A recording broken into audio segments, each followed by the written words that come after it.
आज 20K to 200 के destination का डे 71 है और आज हमने 1763 रुपए का प्रॉफिट बनाया हुआ है अकॉर्डिंग टू द सेटअप। चलिए आइए देखते हैं किन किन जगहों पर हमने अपने पोजीशंस को प्लान किया।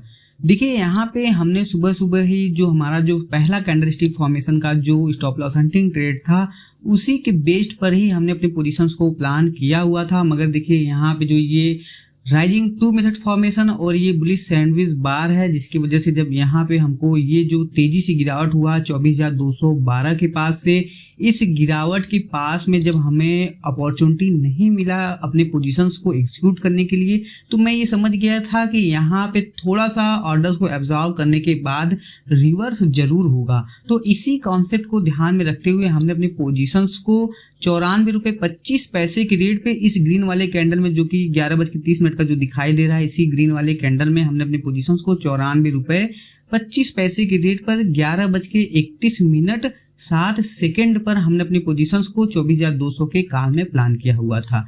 ये ट्रेड देखिए, ये ट्रेड बेसिकली 3 मिनट के टाइम फ्रेम के हिसाब से ही हमने प्लान किया हुआ था। लेकिन देखिए यहाँ का जो पॉइंट ऑफ व्यू था, वो जो अंडरस्टैंडिंग थी, उसको थोड़ा सा हमें उसको समझने में थोड़ा सा वक्त लगा, जिसकी वजह से हमने अपने पोजीशंस को सही समय पे एग्जिट भी किया हुआ था। हमने अपने पोजीशंस को 100 रुपए के रेट पर 11:32 पर अपने पोजीशंस को टोटली स्क्वायर ऑफ कर दिया हुआ था। जो हमारा जो होल्डिंग टाइम ड्यूरेशन था वो लगभग 1 मिनट 2 सेकेंड का रहा। देखिए यहाँ पे 1 मिनट 2 सेकेंड की बात नहीं है, यहाँ पे ये है कि आप क्या सोच रहे हो और उसके हिसाब से आप क्या एग्जीक्यूट कर रहे हो। क्योंकि देखिए यहाँ पे सेलर पहले से ही आ चुके थे, जो कि देखिए यहाँ पे अगर आप ध्यान देखेंगे तो मार्केट हायर हाई लगाते हुए ऊपर की तरफ जा ही रहा था। देखिए यहाँ पे काफी अच्छी तरीके से ऊपर की तरफ गया, प्लस पिछले दिन का जो हाई था, यहाँ पे आप ध्यान देखेंगे तो पिछले दिन के हाई का ब्रेकआउट किया।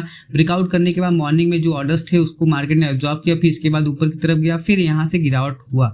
देखिए ये जो इवनिंग स्टार फॉर्मेशन की तरह ये कैंडलस्टिक फॉर्मेशन था, जो कि ये बहुत बड़ा ये रेड कैंडल बन गया होता, जो 9:50 वाला जो कैंडल है। इसी कैंडल की वजह से हमने अपने पोजीशंस को इसके हिसाब से अपना माइंडसेट प्लान नहीं किया था, जिसकी वजह से हमने यहाँ पे ट्रेड को अवॉइड किया। इसके बाद काफी अच्छी तरीके से ऊपर की तरफ मार्केट में रैली हुई। लेकिन जब यहाँ पे रैली होते हुए हायर हाई लगाते हुए मार्केट ऊपर गया, तो यहाँ पे दिखेंगे तो आपको यहाँ पे बुलिश सैंडविच बार कैंडलस्टिक पैटर्न आपको दिखाई देगा। तो इसी बुलिश कैंडलस्टिक पैटर्न को जो आप यहाँ पे देख रहे हैं, इसी बुलिश कैंडलस्टिक पैटर्न के बेस पर ही हमने 24,212 के नीचे अपने पोजीशंस को प्लान करने के लिए अपना माइंडसेट प्रिपेयर कर लिया हुआ था। मगर देखिए यहाँ पे इतनी तेजी से गिरावट हुआ, जो प्रीमियम में जो फ्लक्चुएशंस हुए इतनी तेजी से हुए कि मैं यहाँ पे अपने पोजीशंस को प्लान नहीं कर पाया, जिसकी वजह से जब यहाँ के सारे ऑर्डर्स को, यानी 24,185 के पास के जितने भी सारे ऑर्डर्स थे, जब मार्केट ने इसको एब्जॉर्ब किया, तब उस दौरान हमने अपनी पोजीशंस को यहाँ पे प्लान किया, स्क्वायर किया। इसके बाद यहाँ के पोजीशंस को स्क्वायर ऑफ करने के बाद जब यहाँ पे हमारे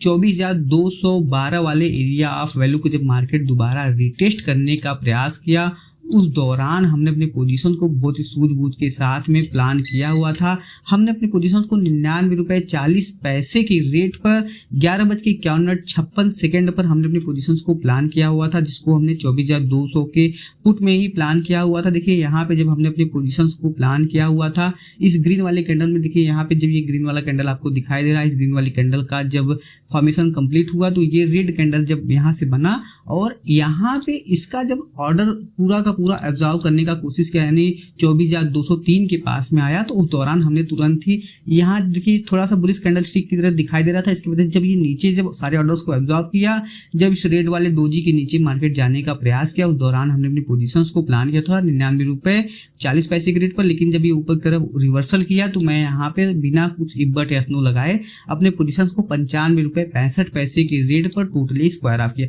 देखिए यहाँ पे मैं अगर बहुत बड़े प्रॉफिट को बुक नहीं कर पाता हूं तो मुझे बहुत बड़े लॉस को भी बियर नहीं करना चाहिए। इसी कॉन्सेप्ट को मैं काफी ध्यान से और डिसिप्लिन के साथ में मैं इसको प्रॉपरली फॉलो भी कर रहा हूं, जिसकी वजह से जो रिजल्ट है उसका काफी सही अभी के वक्त हमको मिल रहा है। तो यहाँ पे हमने अपनी पोजीशंस को 95.65 के रेट पर टोटली स्क्वायर ऑफ कर दिया हुआ था, जिसका जो होल्डिंग टाइम ड्यूरेशन रहा वो लगभग 3 मिनट का रहा। क्योंकि देखिए हमने अपनी पोजीशंस को 11:51 पर प्लान किया और 11:54 56 सेकंड पे ही हमने अपने पोजीशन को टोटली स्क्वायर ऑफ किया हुआ था। तो यानी हमने थोड़ा सा 1/F9 नहीं लगाया, उसके बाद हमने अपने पोजीशन को स्क्वायर ऑफ किया। फिर इसके बाद देखिए यहाँ पे क्या होता है कि जब आपको ये चीज समझ में, देखिए यहाँ पे अगर ऊपर की तरफ जाता तो बहुत तेजी से ऊपर की तरफ भी जा सकता था मार्केट, क्योंकि जिस एरिया ऑफ वैल्यू की मैं बात करूं वहां पे अगर आप ध्यान देखेंगे 5 मिनट के टाइम फ्रेम पे, तो यहाँ पे तरीके से रेजिस्टेंस भी क्रिएट था। तो इस रेजिस्टेंस के हिसाब से यहाँ पे सपोर्ट लेके मार्केट निकलने की कोशिश करता। 24,190 का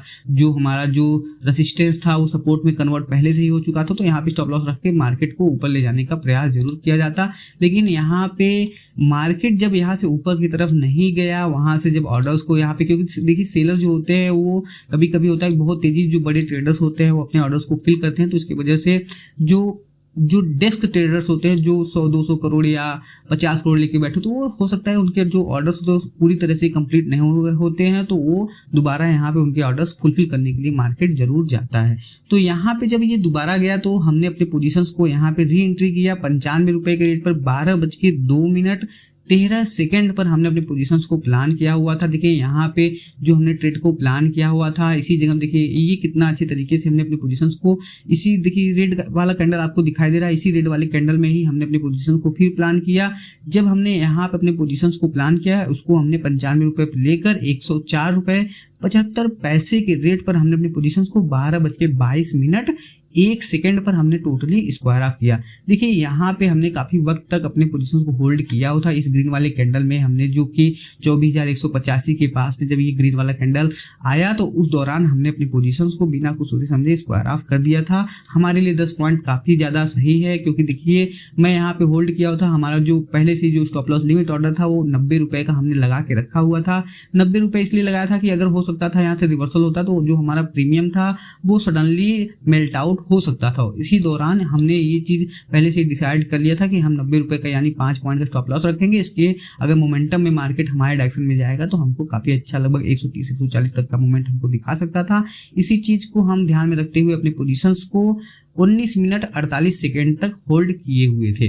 देखिए यहाँ पे यही होता है कि आपको डिसिप्लिन रहना पड़ता है, आपको स्टेबल माइंडसेट के साथ में काम करना होता है। बहुत सारी चीजें ऐसी हैं जो मार्केट में उतार चढ़ाव हमको देखने को मिलता ही मिलता है, लेकिन हम अगर उस चीजों को अगर भूलेंगे नहीं, आगे नहीं बढ़ेंगे, तो बाद में वही सारी चीजें हमारे बड़े लॉस का भी कारण बन सकता है। यहाँ पे देखिए हमने पहले से ही लगा के रखा, ये प्राइजेशन के हिसाब से जो यहाँ पे ट्रेड लिए होंगे इस जगह पे देखिए जो 24,190-191 का जो लेवल है, यहाँ पे जो लोग अपने पोजीशंस को प्लान किए होंगे उनका जो स्टॉप लॉस रहा होगा वह 24,162 का रहा होगा, ऐसा मेरा मानना था। इसी वजह से ही हमने अपने पोजीशंस को, देखिए यहाँ पे लिखा हुआ है कि यहीं पर अप साइड वालों का प्राइस एक्शन स्टॉप लॉस बैठा हुआ है। तो ये हमने पहले से देखिए यहाँ पे लिखा हुआ था, जिसकी वजह से मुझे समझ में आ गया था कि यहाँ पे एक बार प्रॉफिट बुकिंग होगा, इसके बाद जहां भी मार्केट जाने का प्रयास करे उधर वो जाने का कोशिश करेगा। हो सकता था यहाँ पे बड़े ऑर्डर्स होते तो यहाँ पे मार्केट ऊपर भी रिवर्स हो सकता था।